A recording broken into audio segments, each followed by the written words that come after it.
Welcome to Satya kitchen. ఈరోజు నేను కాల్చిన వంకాయతో పచ్చడి చేయబోతున్నాను. స్మోకీ ఫ్లేవర్తో ఎమ్మ రుచిగా ఉండే ఈ వంకాయ పచ్చడిని ఎలా తయారు చేసుకోవాలో ఇప్పుడు చూద్దాం. ఈ పచ్చడి కోసం ముందుగా నేను ఒక పెద్ద సైజు వంకాయల్ని తీసుకున్నాను. నేను ఈ రకం వంకాయలు తీసుకున్నానండి. తర్వాత ఆ వంకాయలకి తగ్గట్టు పచ్చిమిర్చి తీసుకోవాలి. అలాగే ఒక గిన్నెలో వాటర్ తీసుకొని కొద్దిగా ఉప్పు వేసుకొని వంకాయల్ని శుభ్రంగా కడుక్కోవాలి. వీడియోలో చూపిస్తున్నట్టు ఈ విధంగా కడుక్కోవాలి. తర్వాత వీటిని సైడ్కి తీసుకొని చాకు తీసుకొని ఈ విధంగా ఘాట్లు పెట్టుకోవాలి. లోపల ఏమన్నా పురుగులు ఉన్నాయో ఒకసారి చెక్ చేసుకోవాలి. చూడండి, ఈ విధంగా లోపల ఏమన్నా పురుగులు ఉంటే చూసుకోవాలి. తర్వాత కొద్దిగా ఉప్పు తీసుకున్నాను. ఈ ఉప్పును వంకాయలకి బాగా లోపల వరకు పట్టించాలి. ఈ విధంగా చేసుకోవడం వల్ల పచ్చడి బాగా టేస్ట్గా ఉంటుంది. ఫ్రెండ్స్, మొదటిసారి నా వీడియో చూస్తున్నట్లయితే ప్లీజ్ సబ్స్క్రైబ్ చేసుకోండి. 2 వంకాయలకి ఇలా ఉప్పు పట్టించాలి. తర్వాత ఆయిల్ కూడా వేసుకోవాలి. ఈ ఆయిల్ ఈ విధంగా వేసుకోవడం వల్ల వంకాయ లోపల వరకు ఉడికి స్మూత్గా వస్తుందండి పచ్చడి. వంకాయ ఉప్పు పట్టించి ఇలా దగ్గరగా అదుముకోవాలి వంకాయని.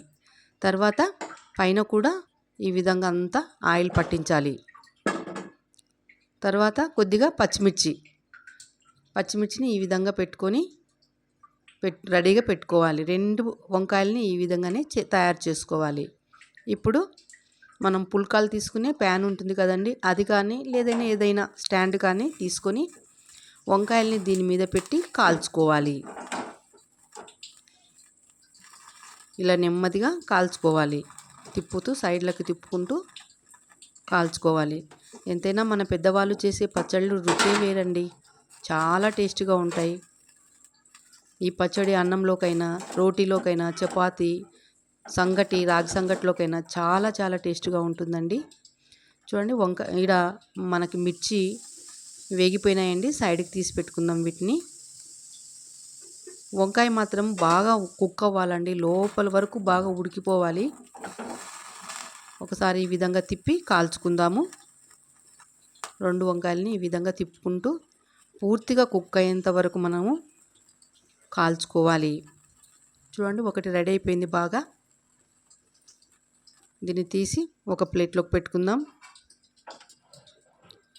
అలాగే ఇంకో వంకాయని కూడా 1 నిమిషం పాటు కాల్చుకుందాము. ఇది కొద్దిగా పసిమి ఉంది. దీన్ని కూడా ఒకసారి తిప్పి కాల్చుకుందాము. రెడీ అయిపోయిందండి. స్టవ్ ఆఫ్ చేసి ఈ వంకాయల్ని చల్లార్చుకుందాము. ఈలోగా మనము ఒక మిక్సీ జార్ తీసుకొని కాల్చుకున్నటువంటి పచ్చిమిర్చిని, అలాగే ఎల్లిపాయలు, రుచికి తగ్గట్టు చింతపండు, మీరు ఎంత పులుపు తినగలరో దానికి అనుగుణంగా చింతపండు వేసుకొని మిక్సీ వేసుకోవాలి. మీరు అవసరం అనుకుంటే బెల్లం కూడా యాడ్ చేసుకోవచ్చు అండి, నేనైతే యాడ్ చేసుకోవడం లేదు. ఇప్పుడు వంకాయలు చల్లారిపోయినాయి. వీటిని మనము చూడండి లోపల వరకు ఎలా కుక్ అయిపోయిందో ఈ విధంగా స్కిన్ అంతా కూడా తీసివేసుకోవాలి. ఈజీగా వచ్చేస్తుంది చూడండి స్కిన్ అంతా కూడా. మనకి పచ్చడి ఎంత కావాలంటే అన్ని వంకాయలు కాల్చుకోవాలండి. ఈ విధంగానే 2 వంకాయలను స్కిన్ ఈ విధంగా రిమూవ్ చేసుకున్నాం కదా. ఇప్పుడు వచ్చేసి మనము వీటిని చిన్న చిన్న పీసులుగా చేసుకుందాము. చూడండి, వీడియోలో చూపిస్తున్నట్టు ఈ విధంగా వంకాయలని చిన్న చిన్న ముక్కలుగా కట్ చేసుకొని సైడ్కి పెట్టుకోవాలి. 2 వంకాయలని ఈ విధంగానే చేసుకోవాలి. ఇప్పుడు మనం ప్యాన్ తీసుకొని ప్యాన్లో 2 టేబుల్ స్పూన్ల ఆయిల్ వేసుకుందాం. అలాగే పోపు దినుసులు వేసుకుందాం. మినపప్పు, శనగపప్పు, జీలకర్ర, ఆవాలు, ఎండుమిర్చి ఇవి కొద్దిగా వేయించుకుందాము. కరివేపాకు కూడా వేసుకోవాలి. తాలింపు అంతా కూడా బాగా వేగాలి.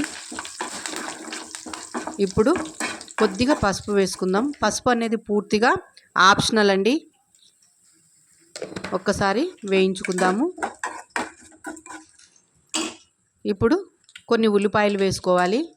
కొద్దిమంది ఉల్లిపాయలు పచ్చివి కలుపుకుంటారు పచ్చళ్ళలో, నేనైతే కాస్త తాలింపులో వేయించుకుంటున్నాను. ఎక్కువ వేగాల్సిన పని లేదు, లైట్గా వేగితే సరిపోతుంది. ఇప్పుడు మనము కాల్చిన వంకాయ గుజ్జుని ఈ తాలింపులో వేసుకోవాలి. ఒకసారి అంతా కూడా కలుపుకుందాము. తర్వాత మనం మిక్సీ జార్లో వేసుకున్నటువంటి పచ్చిమిర్చి మిశ్రమాన్ని కూడా తాలింపులో వేసుకోవాలి. ఈ పచ్చిమిర్చి వంకాయ గుజ్జు అంతా బాగా కలవడానికి ఈ విధంగా స్పూన్తోని ప్రెస్ చేసుకోవాలి. చూడండి, వీడియోలో చూపిస్తున్నట్టు ఈ విధంగా ప్రెస్ చేసుకుంటూ కలుపుకోవాలి. టేస్ట్ అయితే అదిరిపోతుందండి. ఎమ్మి కాల్చిన వంకాయ పచ్చడి రెడీ అయిపోయింది. మీకు ఈ రెసిపీ నచ్చినట్లయితే లైక్ చేయండి, షేర్ చేయండి. పచ్చడి ఎలా వచ్చిందో కామెంట్ చేయండి. మీ ఫ్రెండ్స్కి, రిలేటివ్స్ కూడా షేర్ చేయండి. Please subscribe. Thank you for watching.